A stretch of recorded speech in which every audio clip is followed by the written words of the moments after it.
Iya.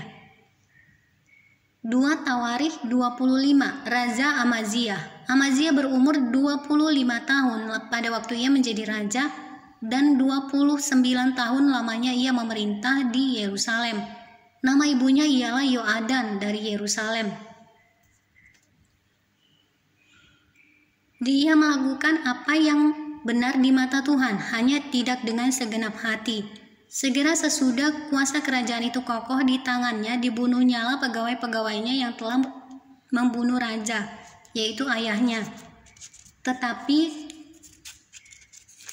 anak-anak mereka tidak dihukum mati olehnya, melainkan ia bertindak sesuai dengan apa yang tertulis dalam Taurat, yakni kitab Musa, di mana Tuhan telah memberi perintah. Janganlah ayah mati karena anaknya, janganlah juga anak mati karena ayahnya, melainkan setiap orang harus mati karena dosanya sendiri.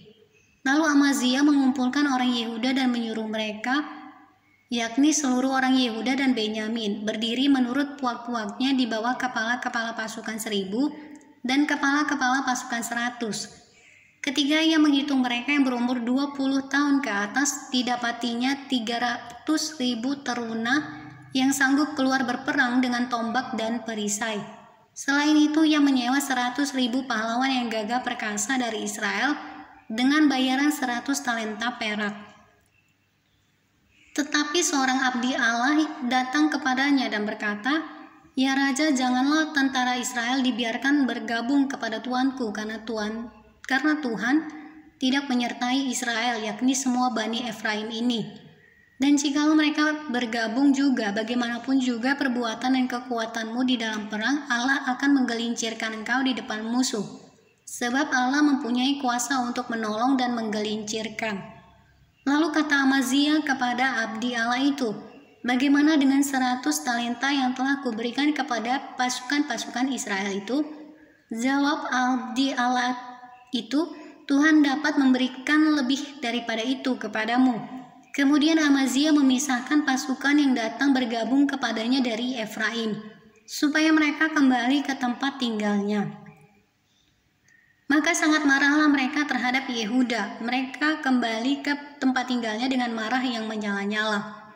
Amaziyah mendapat keberanian lalu memimpin rakyatnya ke lembah Asin dan memukul kalah 10.000 orang dari Bani Seir. Selain itu 10.000 orang ditawan hidup-hidup oleh Bani Yehuda dan dibawa ke suatu puncak bukit batu. Lalu mereka dicampakkan dari puncak bukit batu itu sehingga hancurlah mereka semua. Tetapi orang-orang dari pasukan yang dipulangkan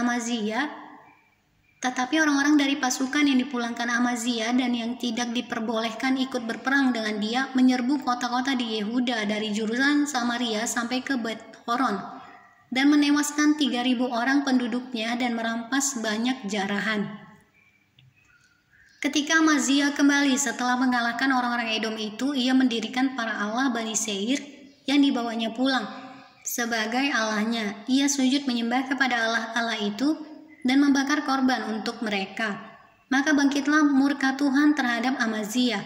Ia menyuruh seorang nabi kepadanya yang berkata, "Mengapa engkau mencari Allah sesuatu bangsa yang tidak dapat melepaskan bangsanya sendiri dari tanganmu?"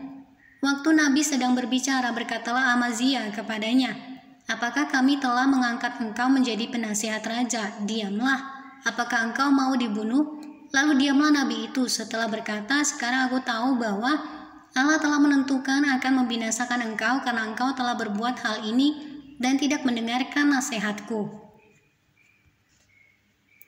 Kemudian Amaziyah Raja Yehuda mengadakan perundingan, lalu menyuruh orang kepada Yoas bin Yoahas bin Yehu Raja Israel mengatakan, "Mari kita mengadu tenaga." Tetapi Yoas Raja Israel menyuruh orang kepada Amaziyah Raja Yehuda mengatakan, "Onak yang di Gunung Libanon mengirim pesan kepada pohon aras yang di Gunung Libanon, bunyinya, 'Berikanlah anakmu perempuan kepada anakku laki-laki menjadi istrinya.' Tetapi binatang-binatang hutan yang ada di Gunung Libanon itu berjalan lewat dari sana, lalu menginjak onak itu. Pikirmu engkau sudah mengalahkan Edom, sebab itu hatimu mengangkat-angkat dirimu untuk mendapat kehormatan.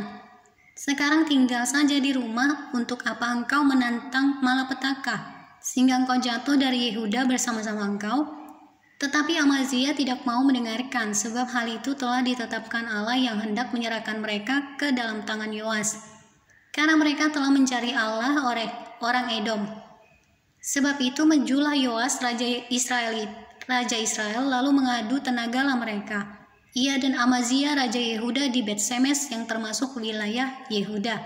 Yehuda terpukul kalah oleh Israel, sehingga masing-masing lari ke kemahnya. Yoas raja Israel menangkap Amazia raja Yehuda, anak Yoas bin Yoahas di Bet-Semes.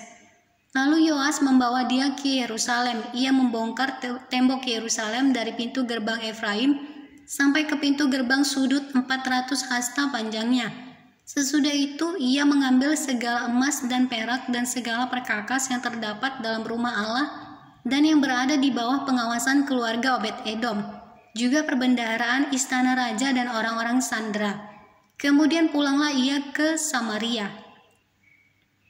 Amazia bin Yoas raja Yehuda masih hidup 15 tahun lamanya, sesudah Yoas bin Yoahas raja Israel mati. Selebihnya dari riwayat Amazia dari awal sampai akhir, bukankah semuanya itu tertulis dalam kitab raja-raja Yehuda dan Israel? Sejak Amazia menjauhi Tuhan, orang mengadakan persepakatan melawan dia di Yerusalem. Sebab itu larilah ia ke Lakis.